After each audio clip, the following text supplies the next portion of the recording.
Reactions to that, I would like to then come to the topic of raised by Professor Paulo about the cost to a green economy. I think everyone has pointed to that as well, and that's also reflected in the idea of shared, common but shared responsibility, but differentiated responsibilities.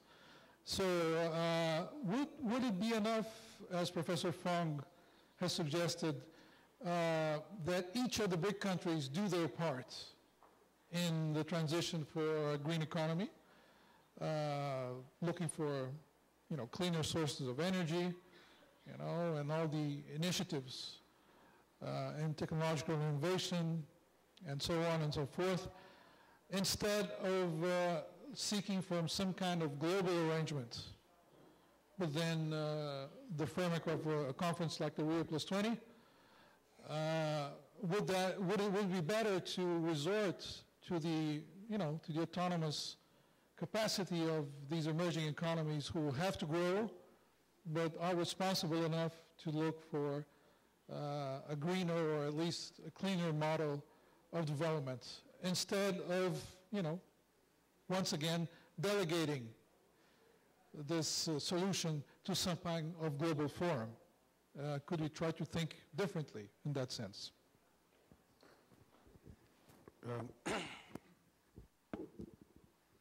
Apenas para voltar no tema das responsabilidades comuns mais diferenciadas e do custo das responsabilidades comuns mais diferenciadas, a despeito de enfatizar o fato de que há uma pluralização da agenda internacional, uma busca por soluções múltiplas, me parece que nós também devemos ter claro que há uma necessidade, não necessariamente do estabelecimento de metas, mas do estabelecimento de princípios e, eventualmente, de, guidelines comuns aos Estados, de um lado, mas, eventualmente, aos próprios BRICS.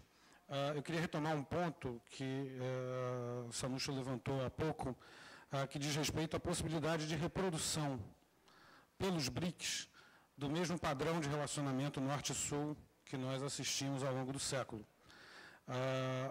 O fato dos BRICS muitas vezes reclamarem o princípio, ou advogarem o princípio das responsabilidades comuns mais diferenciadas, não me parece que deva ser uma espécie de cheque em branco ou de licença para praticar qualquer tipo de, adotar qualquer tipo de modelo econômico a despeito de suas consequências.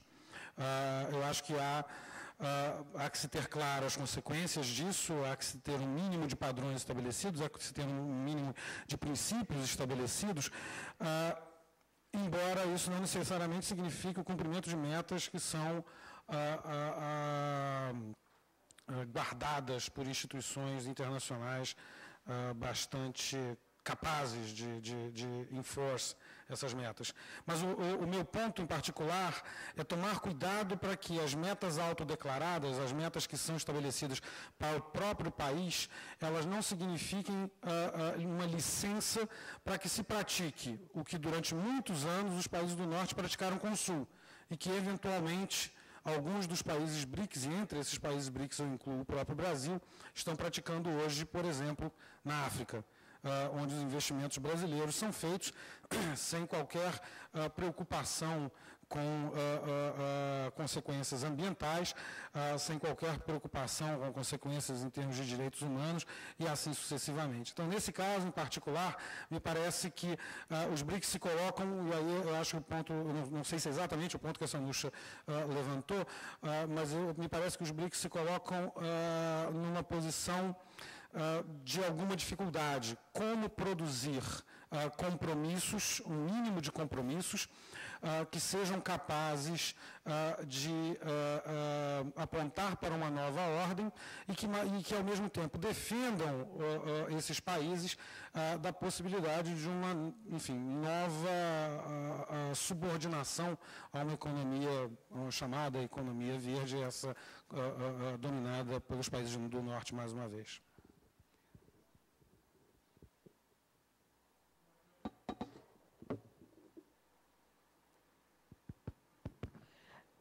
Yeah, I mean, the point I was trying to make about BRICS is we ourselves are conjecturing about BRICS. We basically saying that this is what BRICS is, based on a Goldman Sachs report written, that in 2050 these are going to be, and the point to be made here is that 4 countries are going to be the most important economies in the world, based on projections. If we use projection and economic data as the basis to make these claims about what BRICS is going to do, whether it's about the amount of equity they're going to push back into the global economy, the amount of money they're going to make from their GDP outputs and their growth, then I think we have a very interesting example of what happened in 2008 with the financial global crisis. Conjecture, derivative markets, et cetera, et cetera. I think the caution I'm thinking of is we have other countries that are also now beginning to be seen as important vectors of economic growth. And these are Indonesia, Malaysia, South Korea. I mean, if we think about BRICS, none of the BRICS are members of OECD or DAC, I mean rather DAC. South Korea is a member of DAC. So the alignment to principles around South Korea and development cooperation is quite interesting. But at the same time, DAC wants these countries to align to issues of aid effectiveness, as you saw at the high-level meeting in Busan last year. So the point about the BRICS is the conjecture of BRICS, in a sense. That we're making these assumptions about BRICS based on a Goldman Sachs report. And Jim O'Neill has come out and said, well, I'm not sure about some of these issues. There's another interesting report called Dancing with Giants. Similar situation. It's an economic issue. And I think Winston Churchill said it very well when he actually talked about economists. And no offense in the room to any economists. But the point about this is that he said economists are one-handed people. On the one hand it's this, on the other hand it's that. And I think the point about BRICS in the way that we see it is, yes, they are great, they have responsibility, whether it's about UNSC reform, Security Council reform, whether it's about questions of economic transactions. But the one interesting thing is, I find it fascinating whenever I read about the WTO disputes. Brazil is very active in the Dispute Resolution Council against other members, against unfair trade regimes. And I think that's interesting because that also tells you how they engage with each other. The intra-BRICS relationship, which if it's against the free trade agreement, well, we're going to do X, Y, and Z. At the same time, I haven't seen the BRICS come out and say, well, the Doha development round has just been put on hold. It's been stalled. This is the most important thing for the developing world. But nothing came out of this whole thing about what does this mean for free trade? What does it mean for transactions?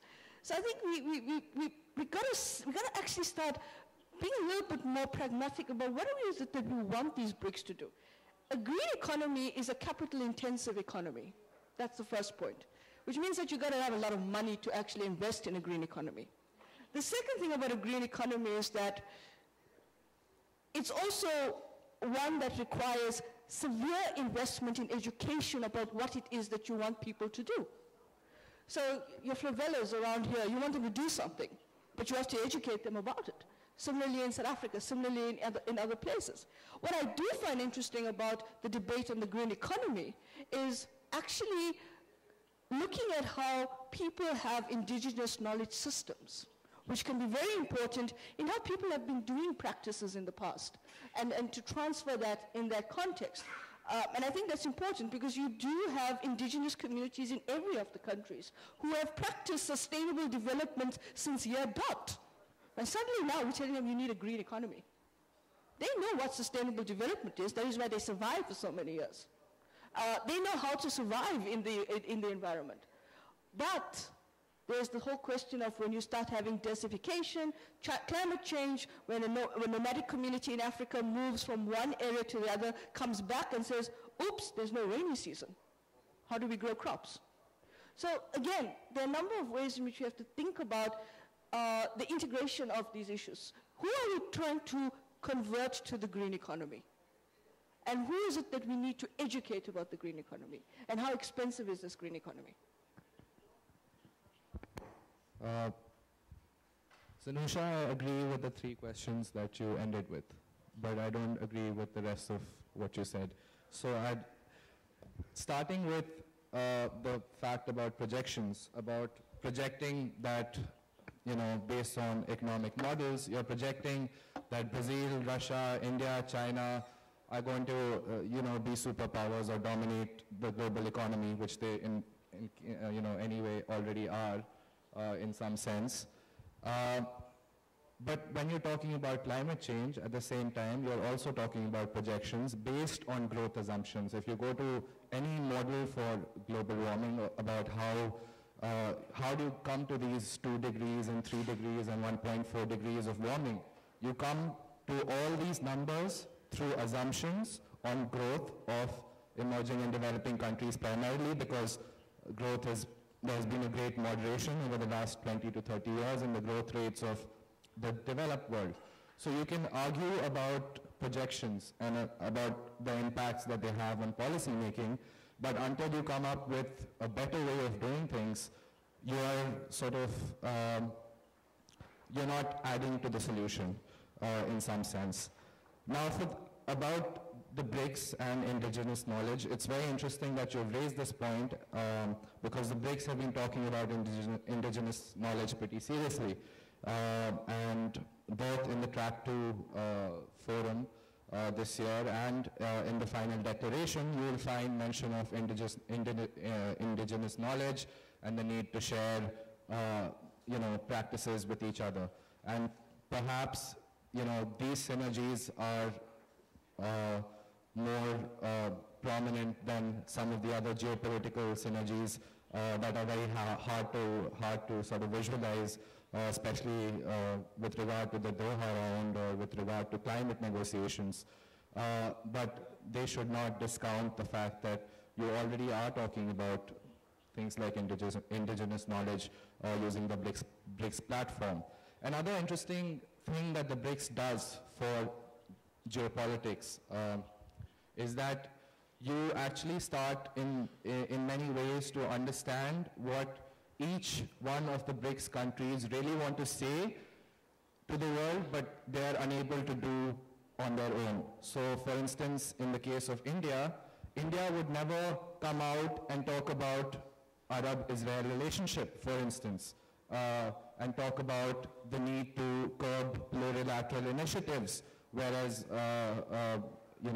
sovereign states are concerned, and that could mean that they're referencing Syria or Iran or even the European Union's aviation tax, which is a plurilateral initiative, which is outside of the international framework, which is the best, it's the most optimal solution we have right now, which is the international framework. So I think in the BRICS you find voices, real voices of countries and policymakers that cannot be articulated independently of the BRICS platform, just because the BRICS provides such a leverage, because you're putting together 43% of the world's population behind that voice.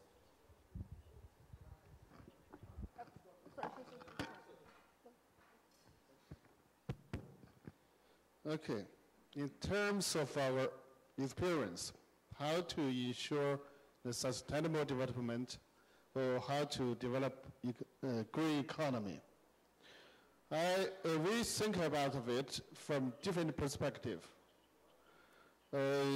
Economically, we must change the approaches or the ways of economic development and adjust the economic structure. And because, the city or the economy is determined by the industrial structure. In history, maybe in China, there are many cities it's very industrial dependent. Like, oil city, iron and steel city, and hydraulic and electronic engineering city, and also automobile manufacturing city, because that plant or corporation has maybe more than 100,000 people. So that plant or corporation becomes a city. So that kind of an industry determines the development ways, approaches of the local economy. Now, if we try to develop a green economy, first we must change the industrial structure. So we will restrain the heavy industry. We try to promote or the push forward the development of the service, and for example, finance or tourism and the other, creative and cultural industry. That's the first, perspective. And ideologically, we must change our mindset. We must change our, lifestyle. If we also must optimize the functions of the city. Maybe, in the 80s or 90s of last century, China learned the Western country, divided the city into different functional areas. Let's say, science park, let's say financial or commercial center, let's say educational area, for example, the university, city, something like that. So after that kind of function distinction, so people commute forth and back from morning to the evening, and all, the traffic jams and the air pollution, something like that. That's not a green economy. So if you want to develop a green economy, you must change your mindset. What kind of life is the better life? What kind of life is livable? So to build a green economy, first you must change your mindset, change your lifestyle. For example, we can just in the morning we said we control the car city and the car use in the city.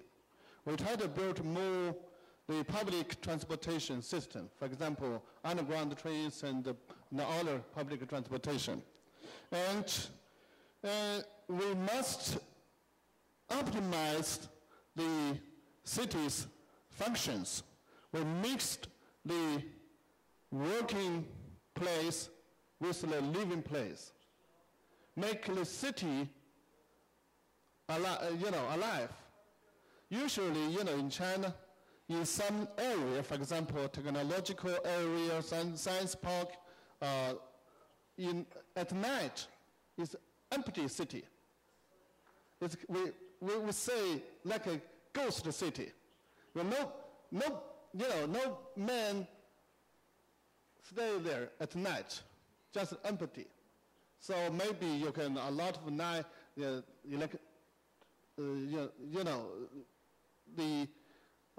electricity and other facility are, consuming the energy, but no man stay there.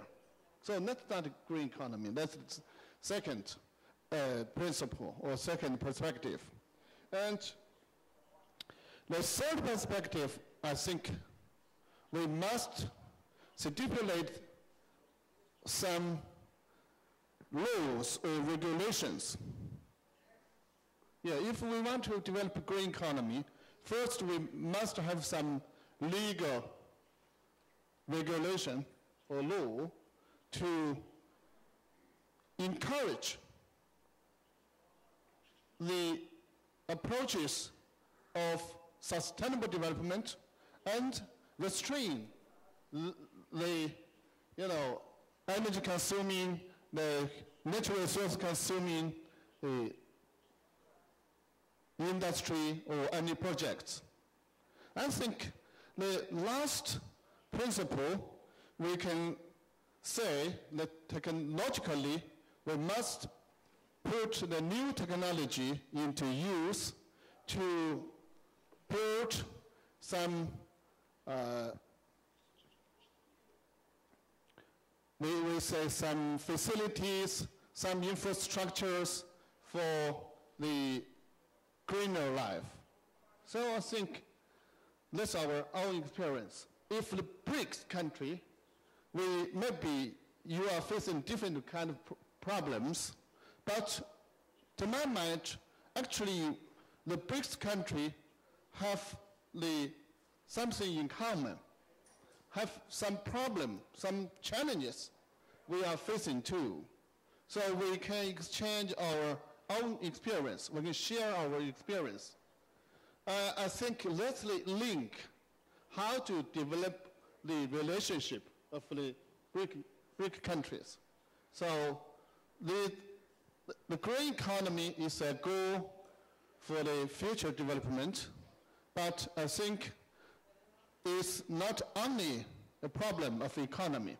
Actually, it concerns about many kind of factors, just not mentioned. You know, the economic factor, technological factor, and the legal factor, and the other things, even the political or the democracy problems. So that's my idea.